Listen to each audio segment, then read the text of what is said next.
Smile without a reason why.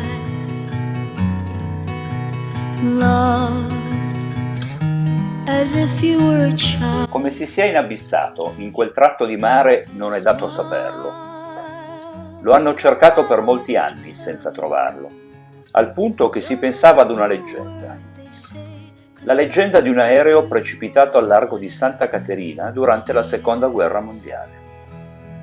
Solo qualche anno fa un team di subacquei capitanato da Andrea Costantini è riuscito a risalire alla sua identità. Si tratta dell'aereo da guerra più diffuso ed efficace, un bombardiere lungo 15 metri con un'apertura alare di 20, il bimotore tedesco Junker 88.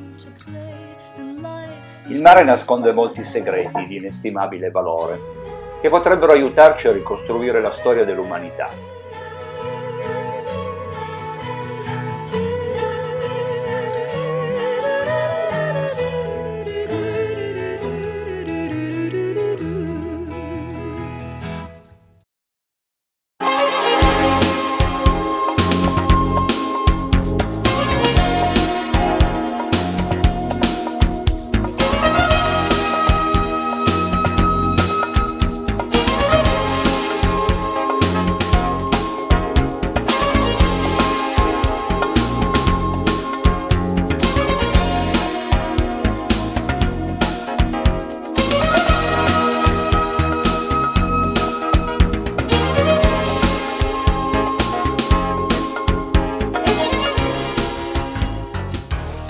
L'aereo caduto a Santa Caterina giace in perfetto assetto di volo su un fondale pianeggiante di sabbia ad una profondità compresa tra i 33 ed i 35 metri. Il muso è rivolto a nord-ovest. Il mare lo ha conservato in buone condizioni. La carlinga è aperta, probabilmente durante la caduta la copertura in vetroresina si è frantumata. Dentro è ben visibile il seggiolino del pilota ed una parte della strumentazione di bordo. Il mare ha colonizzato i vetri della cabina di pilotaggio. I motori sono in parte ricoperti dalla sabbia, mentre quella visibile è stata colonizzata da parecchi esemplari di spugne. Non sono state rinvenute né bombe né mitragliatrici.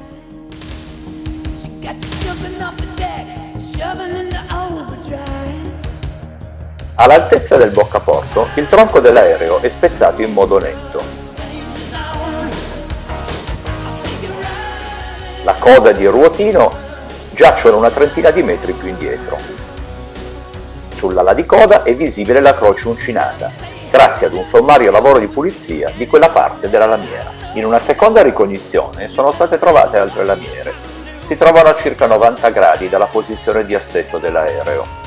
Tra gli ultimi ritrovamenti è interessante segnalare la plancia contenente le bombole di ossigeno. In ottobre del 2017 sono iniziate fattivamente le operazioni in campo a Santa Caterina. Cosa si deve fare per trovare queste informazioni? Guardando questa foto mi è venuta questa idea. È ben visibile, la vedete, no? La svastica. Questo è il risultato di aver grattato con un coltello, probabilmente, il metallo dell'aereo. Questi sono i dati che dicono che reparto, di che reparto era l'aereo. L'aereo è spezzato esattamente dove c'è questa linea rossa. Se spazzoliamo con una spazzola di saggina la fiancata e togliamo tutto il vegetativo che c'è sulla fiancata, la fiancata non è danneggiata, dovrebbero venire fuori le lettere.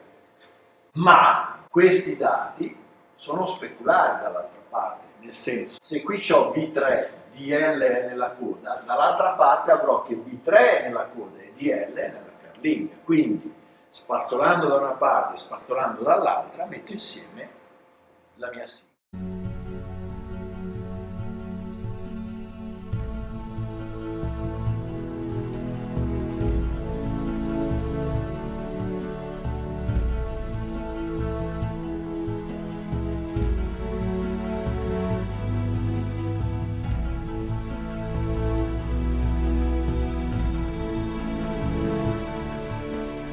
Questo aereo non si sa praticamente nulla, nel senso che si sa solo che è tedesco, semplicemente per il motivo che sulla coda è stata individuata la svastica, perché è integro, è totalmente integro se non spezzato in questo punto, e casualmente il punto di rottura è l'inizio del boccaporto del battello di salvataggio. Spezzato in quel punto, e questa parte con il bottino, con il limone di coda, la parte mobile del limone di coda, è spostata di circa 40 metri, guardando il relitto dall'ala destra. Targhette di individuazione potrebbero essere o nella cabina, ovviamente ormai è priva di la parte frontale che rende il disegno. Quando è avvenuto l'amaraggio non lo si sa, c'è solo un indizio che parla del 14 maggio del 43, quando un Cat Z partito italiano, un aereo italiano volante partito sulla base iniziale è andato a recuperare 4 piloti in mare di spedizione che era programmata su 3 tuffi giornalieri per 2 giorni. Il meteo ci è contrario, comunque manterremo il 32 che è il gas ottimale anche in funzione della quota. Il runtime, tempo totale tra il fondo e la superficie, sarà di circa 60 minuti.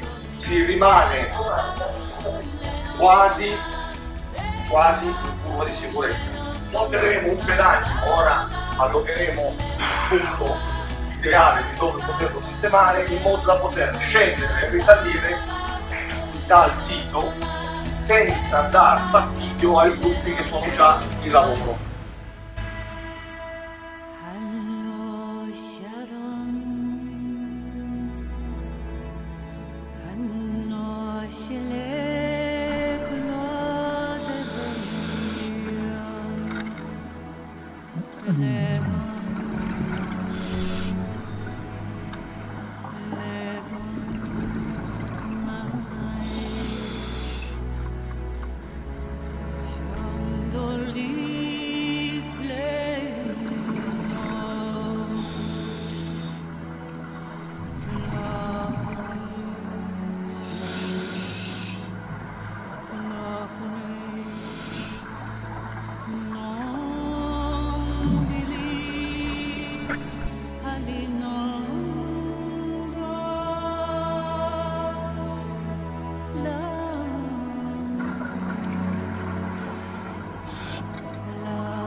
Qua c'è una lettera gialla, sembrerebbe una K.